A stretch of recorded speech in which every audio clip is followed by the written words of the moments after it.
La prima riunione per sondare il tema grandi navi è stata convocata per martedì prossimo 6 agosto a Venezia e vedrà il gruppo di lavoro all'opera per individuare le migliori soluzioni tecniche per l'utilizzo degli attracchi diffusi. L'incontro presso la sede dell'autorità del sistema portuale e si cercherà un modo per spostare le grandi navi fuori dal canale della Giudecca.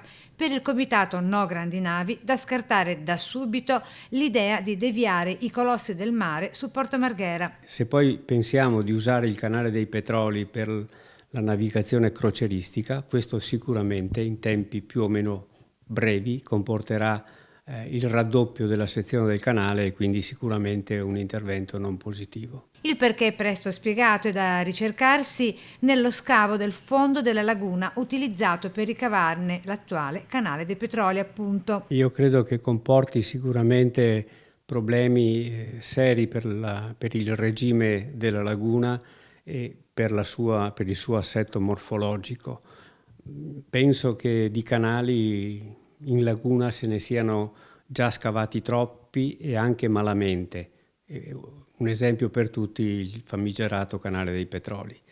Noi non credo che possiamo fare repliche. La riunione è convocata su indicazione del ministro delle infrastrutture e dei trasporti, Danilo Toninelli, che vede esclusi tra i diversi soggetti invitati sia il Comune e Città Metropolitana di Venezia sia la Regione del Veneto. Nell'elenco dei convocati non ci sono.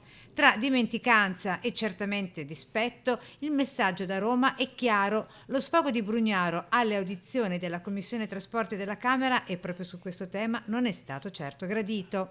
Votate sempre tutto in rissa, sempre, solo che noi siamo stanchi, la città è stanca di voi.